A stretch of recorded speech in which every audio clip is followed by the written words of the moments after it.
Hello everyone, today is 12th of March, now it's 20 past 7 in the evening Moscow time. I'm Levan Gudadze and this is new episode of Headlines, short summary of the news that I will talk about in little more detail during the second news update of the day on my Patreon page. And if by chance you are considering to support my work and this small media project of mine, please subscribe to my Patreon page. That will be great support. Of course, you can see a link under this video in description box or in the pinned comment. And that's been said, let's go through some headlines now. And first of all, RT's report that a military transport plane crashes today in Russia. Unfortunately, as a result of tragic accident, IL-76 transport plane caught fire.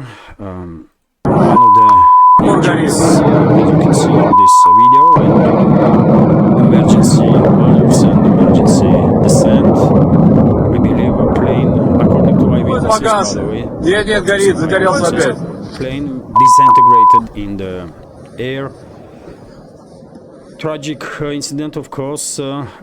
Pilots managed to avoid residential areas to direct plane towards empty place, but as a result of this crash, all 15 people on the board were killed. TASS news agency's report with the headline that Russian Defense Ministry shares with public video footage of destruction of one of the Ukrainian sabotage groups that attempt today to cross border from Kharkov region to Russian Belgorod region and conduct sabotage terrorist attacks, basically. And on this video, for example, you can see destruction of one of the tanks that these terrorists were using, basically, to conduct this terrorist activity. Of course, all the details about every single news that I will mention in headlines will be in the second update. In the morning's report, in the morning's first news update, I did mention that several Ukrainian sabotage groups or terrorist groups tried to enter Russian territory. And we have now little more information about it. Russian side was, but what is most important, Russian side was tracking movement of these units, and all of them were basically destroyed. And whoever survived from that, those groups was trying to escape to Ukrainian side again. And of course, all the details in the second update. But I can share now that information that, according to reports that we are receiving during these operations, Russian border guards and also Russian military personnel, also Air Force, destroyed at least 5 to 6 tanks of these terrorist groups, infantry fighting vehicles, including Bradleys. At least one Bradley was destroyed, according to one account, and several other infantry fighting vehicles or armored vehicles. But a main point is that Russian side was ready for such a terrorist activity of Kiev regime, and these terrorists were, majority of those terrorists were neutralized. RT's report that a Ukrainian drone hit Russian regional government building in Belgorod. As a result of this strike, 4 civilians were wounded, according to latest report.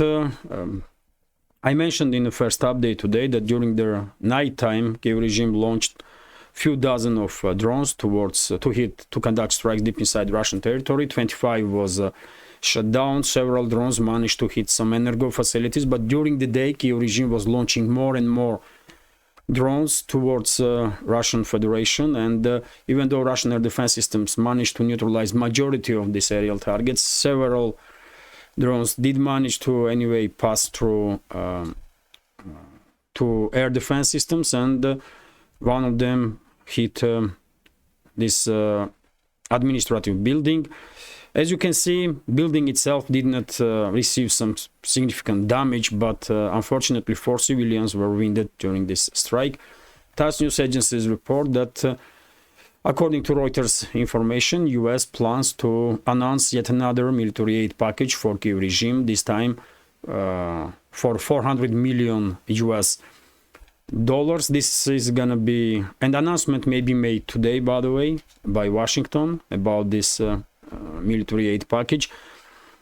This is the first military aid to Kyiv regime this year in 2024, and the only question is, this money is coming from Pentagon's budget or some from budget of some other state institution in US, maybe CIA, because as far as I know, House Republicans in US still did not approve Biden's initiative to allocate some 60+ billion US dollars for Kyiv regime. RT's report that Russian army liberates another Donbas town. Kiev's forces lost up to 350 military personnel and 2 tanks as Moscow's troops liberated Nevelskaya settlement, which is on Donetsk sector of the front line.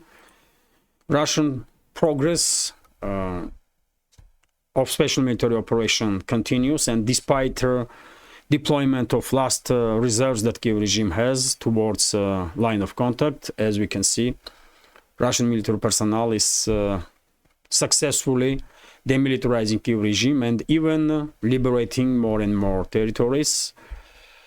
In this particular case, Nevelskaya settlement. RT's report that NATO chief refutes Macron's comments. Jens Stoltenberg basically opposed recent statements of President of France, who implied that this anti-Russian military bloc, NATO, could send its troops to Ukraine. Big mess around this topic among NATO member states and the leadership of NATO member states. For example, we have RT's report with the headline that Poland's MOD contradicts top diplomat of Poland on Ukraine troop deployment topic. Warsaw does not intend to send soldiers to the neighboring country. Deputy Defense Minister Stanislav Wziatek has stated, or Watek, I'm butchering surname of this individual, but well, Deputy Defense Minister is saying that Poland has no plans to send its troops into Ukraine. Although we all know that Polish troops are operating in Ukraine for quite a while now, and they had immense casualties, but at least officially there was not such a statement made by Warsaw. And same time, by the way, Foreign Minister of Poland, Sikorski, of course, openly saying that Poland is among the countries who might send its troops to Ukraine. Some I don't know, misunderstanding there among leadership of Poland or what is going on. But as I said, this topic of NATO troops into Ukraine definitely causes some chaos among NATO member states. Next information is from RT also. Russian Defense Ministry shares with public latest video about latest destruction of US-made HIMARS MLRS system. And on this video, by the way, you can see there is HIMARS system and Russian missile exploded like 10-15 meters away from HIMARS, and shrapnels, and this was air detonation, as I can see, which means that shrapnels, just look area of shrapnels, by the way, how far shrapnels go. So that MLRS system, that HIMARS, is definitely destroyed. No way Kyiv regime will be able to use it anymore. And this is, of course, not the first and not second or third instance when HIMARS is destroyed. Quite a number of these extremely expensive US-made MLRS systems were destroyed. RIA Novosti's report also that according to Western media outlets, Germany has some significant problems with the Taurus long-range missiles, because only half of those missiles that are in German's military's inventory are ready to be used. And overall, even though final information is classified, but according to open sources, Germany has about 600 Taurus cruise missiles for now, and seems like half of them are not really half of them are not in good condition, let's say this way. TASS news agencies report that Czech Prime Minister confirmed information that Prague is planning to buy some 300,000 shells for Kiev regime. Leadership of Czech Republic once again demonstrates its Russophobia. It is what it is. TASS news agencies report also with the headline that Russia imposes sanctions on 346 citizens of Latvia, Lithuania and Estonia. Well, some Russophobes from these Baltic states will not be able to enter Russia and to do any business with Russia, which is an appropriate step from Russian side, I believe. TASS news agencies report also that ambassador of Swiss was summoned by Russian Foreign Ministry, and reasoning is that Swiss government is announced basically that they are working on legislation or to create a legal basis to confiscate Russian state assets. Well, I'm not really surprised because Switzerland no longer a neutral state or can be seen as a neutral state, and now it's just a game. It's just a political game that Switzerland is still positioning itself as a neutral when nobody in this world believes in it. It is what it is, man. Give it 10, 20 years and Swiss economy will definitely feel how much it costs to lose this neutral status, because they benefit hugely because of this neutrality in previous decades, but they will benefit no longer, I believe.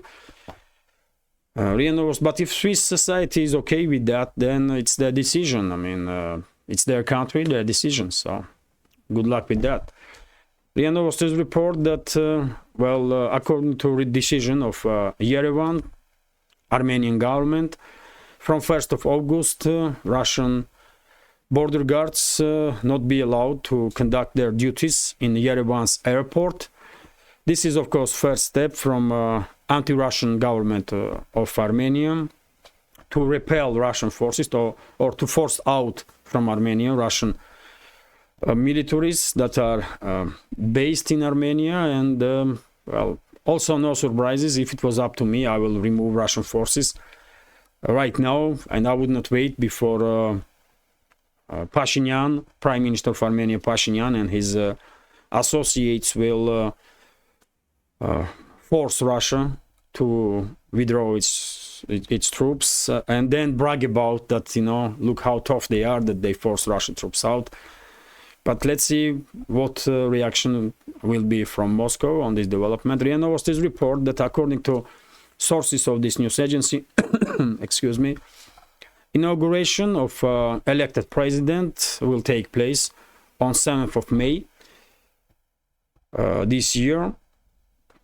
And of course, many of you are informed that from 15th to 17th of March, in few days' time, presidential elections will take place here in Russia. And of course, there are gonna be no surprises. Current president of Russian Federation, Vladimir Putin, will receive a vast majority of votes. I believe if there was elections worldwide, Putin will still receive majority of votes. That's how popular he is, and like it or not, but that's the reality on the ground. And finally, report from RT that Andrew Tate and his brother, influencers, quite popular, especially in the West, influencers are arrested in Romania. And I believe a request was made to arrest these people by United Kingdom. And this is it for this episode of Headlines. Hopefully you will find this video somewhat informative, interesting and useful, good addition to main news updates, or good addition to this main channels of mine on YouTube and Rumble. And if so, please click that like button, leave some commentary just about anything, any topic. More likes and comments will definitely help to deal with the algorithm and reach wider audience. And for very same reason, if you can please share links to my videos and my channels with your friends on any of the platforms that you are actively using. And finally, if you think this channel is interesting, useful, has some potential and deserves to exist in this field of news and political commentary, please consider to support my work with small donations through PayPal, Boosty, or by subscribing to my Patreon page. You can see all the links in the description box and in the pinned comment. And by the way, I'm no longer mentioning Buy Me a Coffee, because today I received a letter from administration of Buy Me a Coffee, and they demanded from me to close my Buy Me a Coffee account because I'm citizen of Russia. That's only reason, by the way. Quite Russophobic or xenophobic reasoning behind this decision of administration of Buy Me a Coffee. But well, they are demanding from me to close my account on the Buy Me a Coffee platform before 15th of March. Otherwise, they will delete it. And therefore from now on I will use Boosty platform, which is this platform. By the way, you can see link, as I said, in the description box and in the pinned comment. And Boosty can be quite a good replacement for Buy Me Coffee, because you can not just send and that's how it will look when you will open it. So that's look of this platform. And this platform really can be quite a good replacement, because you can support my channel and my work with a single donation, or by also subscribing to my Boosty page. Both variants are available, and you don't have to create an account to subscribe or to send a donation. All you need is to, for example, just write amount that you want to, for example, I don't know, donate $5, let's say. Then you are clicking send, and you can choose then any your already existed account on Google, on YouTube, on Facebook, or any other platform that you are actively using, and enter Boosty with your already existed platform, and the platform will remember you whenever you will want to donate again. So it's quite intuitive, quite easy to use. And basically I'm forced to make these changes because unfortunately Buy Me Coffee is no longer available for me. But well, it is what it is. What can I do about it? And dear friends, because Boosty is also not just a single donation platform, but also subscription platform, paid subscription platform. I have already uploaded some photos from Moscow, from streets of Moscow, and I will definitely try to regularly update my page on Boosty with some photos, some videos, with something exclusive, so that supporters and subscribers on Boosty will have opportunity to see it if they want to. So yes, this is it for now. Sorry that I spent too much time by talking about Boosty, but well, I didn't expect that Buy Me Coffee will force me out from that platform, but what can I do, really? And without support of our community, this media project of mine will not exist. So yes, it is what it is, man. Hopefully you will find this short video interesting. I wish you a great day. I wish you a great day. Thank you for your attention, and take care. Bye for now.